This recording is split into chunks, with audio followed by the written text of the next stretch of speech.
Comment est-ce qu'on joue les bois? Le bois 3, le bois 5, le bois 7, comment ça se joue? C'est ce qu'on va voir dans cette vidéo. Est-ce qu'il faut s'actionner autrement? Est-ce que c'est différent d'un plein coup de fer 7? C'est ce qu'on va voir aujourd'hui. Salut à tous, c'est Nicolas. Je suis pro de golf depuis 1994 et sur cette chaîne, je partage mon expérience pour vous aider à progresser aujourd'hui, pour vous aider à taper vos bois. Je sais que c'est un coup difficile pour le joueur amateur et c'est normal. Le manche est long, plus long que tous vos autres clubs et la balle est sur le sol. Donc pas évident. Parce qu'avec le driver, le manche est long mais la balle est sur un tee. Donc beaucoup plus facile, beaucoup plus de marge d'erreur pour bien la prendre. En général, un bois 3 c'est 15 degrés, c'est ce que j'ai dans mon sac. Un bois 5 c'est autour des 17, 18, 19. Et un bois 7 autour des 21 degrés. C'est ce que j'ai aussi, donc j'ai un bois 3 et un bois 7. Il a un long manche, donc moi ça fait quand même la distance quasiment, on va dire, d'un bois 5. Alors le bois 3, le bois 5, le bois 7, ça se joue depuis le fairway ou dans le rough, l'herbe qui est un peu plus haute. Ça peut se jouer aussi depuis un tee de départ. Si vous utilisez un tee, parce que vous avez le droit au départ de chaque trou, mettez-le quand même très bas pour pas passer par en dessous. Un peu comme si vous étiez sur le sol. Parce qu'en fait, les têtes sont quand même pas très hautes. Et donc, si vous mettez la balle trop haut, vous allez passer par en dessous. Alors, est-ce qu'au niveau de l'actionnement, c'est un mouvement différent d'un coup de fer neuf?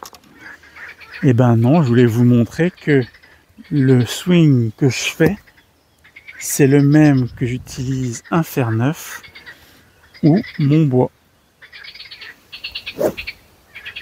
C'est exactement le même actionnement. Alors oui, le placement de la balle par rapport au pied n'est pas au même endroit. Avec un fer neuf, on a plus ou moins au milieu des pieds. Avec un bois, on est un peu plus sur la gauche. Le manche est long, donc mon mouvement va être assez à plat. Je veux dire, si j'ai un petit club, j'ai un mouvement plus vertical, où je viens plus toucher le sol. Si j'ai un club un peu plus long, forcément, le plan n'est pas le même. Et donc, en fait, je suis supposé venir frotter le sol assez doucement. Sur un coup de bois 3, bois 5 ou bois 7. C'est un peu moins descendant, un peu moins vertical qu'un fer. Si vous voulez vous améliorer sur les bois, il faut vous entraîner à venir toucher le sol sans faire de divot. Avec un fer neuf, j'aurais arraché un peu de gazon.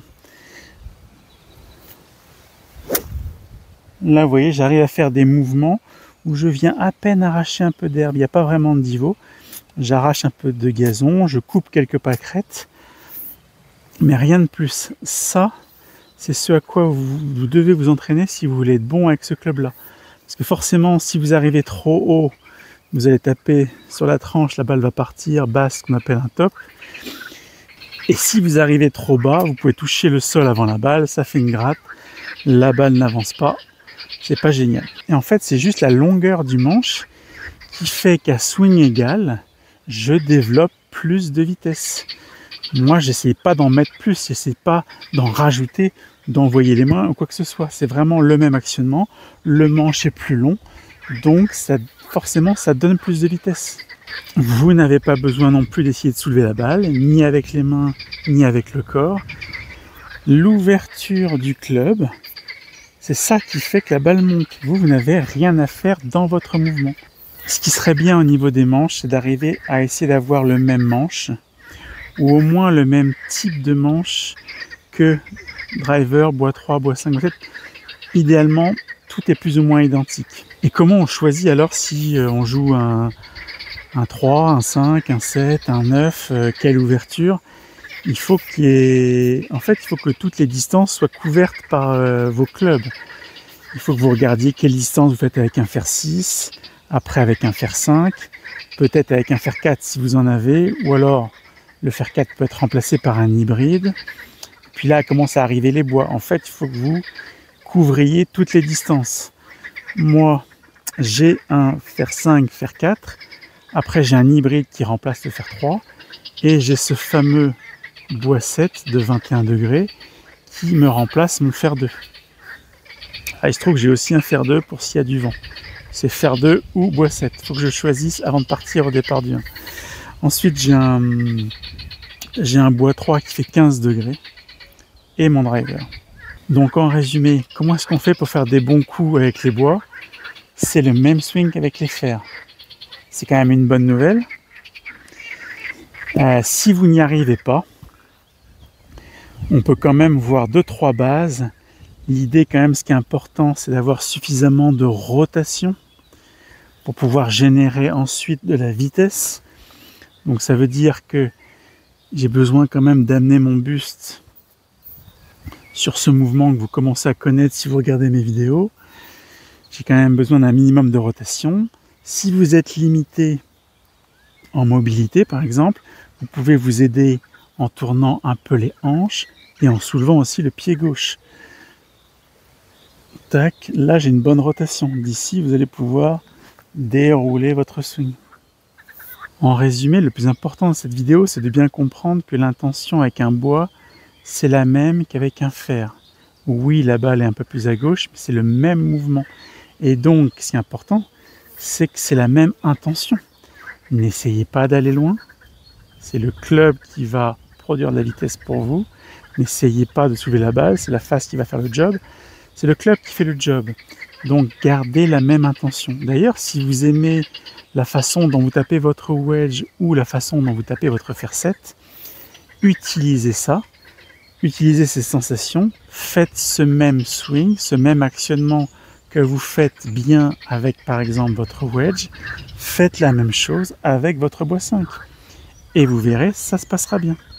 Un exercice au practice qui peut être bien, c'est de taper par exemple, vous tapez 2-3 balles avec votre club préféré.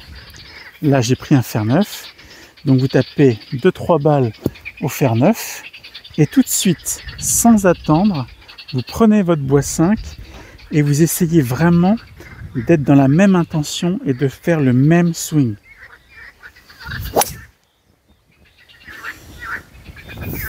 Et vous pouvez faire ça plusieurs fois comme ça. Vous pouvez alterner aussi une balle. Un fer 9, un bois 5. Un fer 9, un bois 5. Comme ça, vous changez et vous essayez d'avoir le rythme du fer 9. En général, c'est le rythme du fer 9 qui est meilleur que celui du bois. Souvent, les amateurs qui font des mauvais coups, c'est soit ça va très vite. Voilà, en général, il y a la volonté de produire de la vitesse de tête de club, et ce qui donne ce qui peut amener à beaucoup d'erreurs, notamment le par-dessus, se relever, etc. Tout ça dans le but de vouloir aller loin. Je vous rappelle que pour aller loin, vous avez un long manche. Donc faites votre swing de fer 9 avec le bois 5. Pensez à vous abonner si vous voulez voir toutes les vidéos qui arrivent. Moi, je vous dis à bientôt pour une prochaine vidéo. Salut! Pour ceux qui souhaitent apprendre le golf à mes côtés, j'ai un cadeau pour vous. J'ai une formation gratuite que je vous ai mis en description de la vidéo. Vous avez juste à rentrer votre mail et vous la recevrez. Donc, je vous dis à bientôt.